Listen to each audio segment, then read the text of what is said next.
Broadcasting live for Dallas, Fort Worth, and all North Texas. The news station. This is Fox 4 News at 9.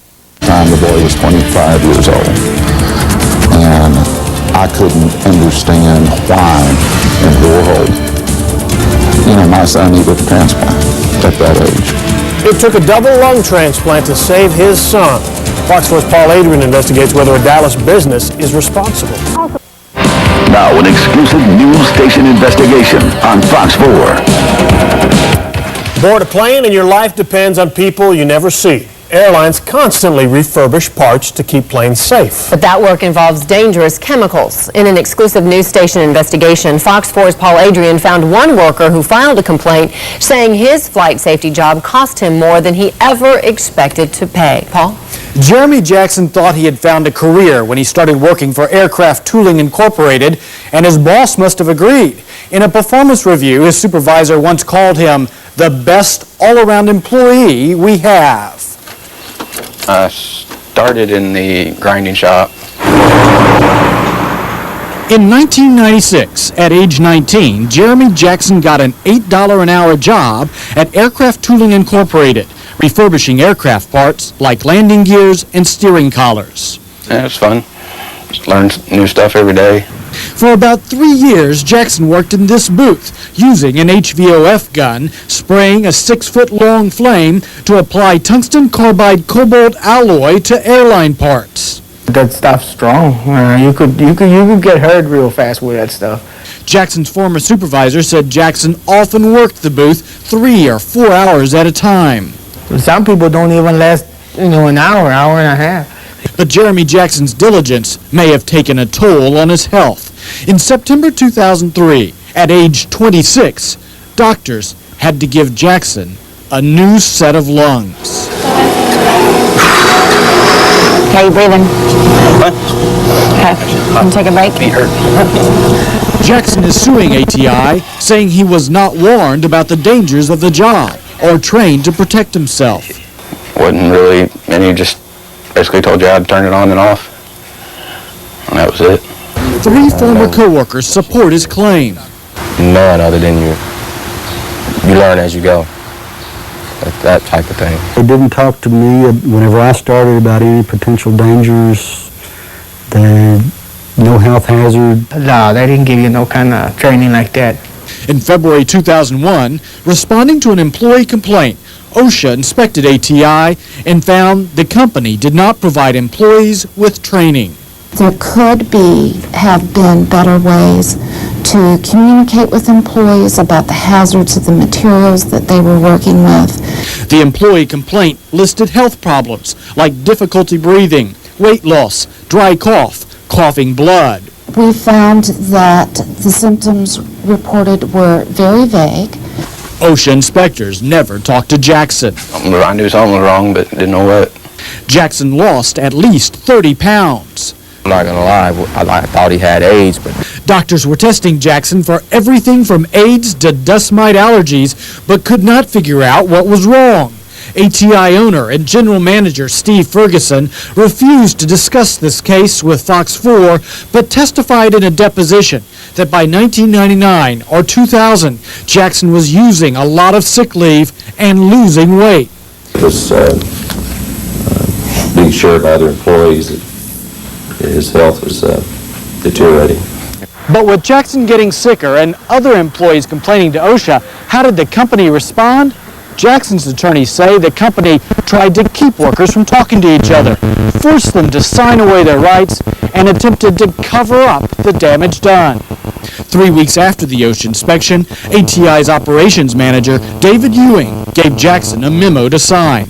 It stated, "My medical conditions are no one's business but mine." what was it for? He just didn't want me talking to anybody. Lamont Donnell worked in the booth with Jackson, and although he did not see a doctor, he tells Fox 4 he too had chest pains, shortness of breath, and coughing fits. I started inquiring why I was having these problems, health problems. And what did you find out?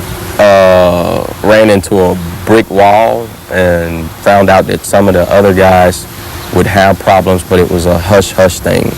It couldn't be talked about. Ferguson testified he did not know why Jackson was asked to sign the memo, but did approve posting it. Because I thought it was beneficial for Jeremy. A few weeks later, top managers gave workers this benefit plan memo to sign. In bold, it stated, "I will lose the right to sue because of any injuries, illness, or death I sustain resulting from its negligence." The document stated employees were signing of my own free will and without duress. You don't want me to say what I thought about it. The next day, Ferguson called workers into his office one by one, starting with Robert Chambers. He says he was asked for the signed memo. And I said, well, I need to talk to an attorney before I sign it. And Steve Ferguson says you either sign it or today's your last day with aircraft tooling.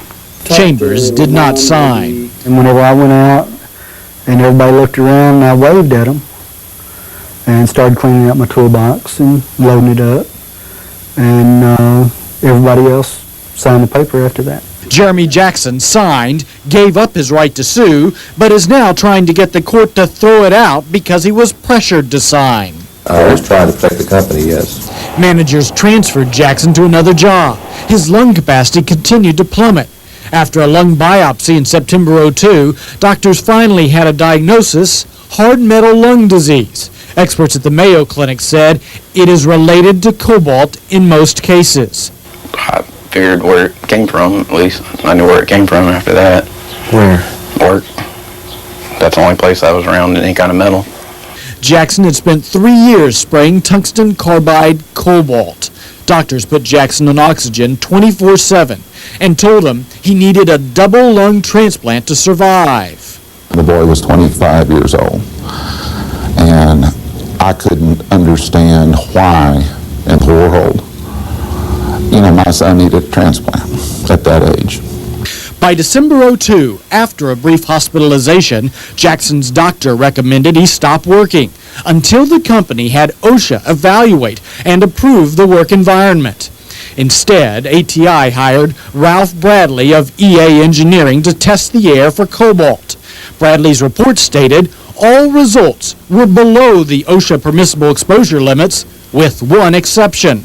That exception was the booth where Jackson had worked, which tested twice as high for cobalt as OSHA allows. But Bradley noted that the worker he saw in the room wore a respirator which provided the necessary protection. In a deposition for Jackson's lawsuit, Bradley says the company asked him to rewrite the report to make it easier for employees to understand. He just asked to make it very user-friendly without the numbers. The numbers were confusing. The revised letter went to Jackson's doctor, saying all results were below the OSHA exposure limits based on current procedures and processes. No mention of excess cobalt. This letter was never intended for a medical review. But based on that letter, the doctor told Jackson he could return to work. Bradley testified the second letter is incomplete without the first. It is potentially misleading. That smacks of a major cover-up. ATI's owner testified he personally was unaware of the high cobalt levels, that he had never seen the first report. The letter I've seen didn't have any pictures on it. Ferguson tells Fox 4, when this is over, I would love to tell my side of the story. I'll never be normal again. Basically, it destroyed my life. He says, geez, Dad, I never realized that I could actually go before you. I'm tired. And out of heart. And that makes me mad. Because it shouldn't be that way. It just should not be that way.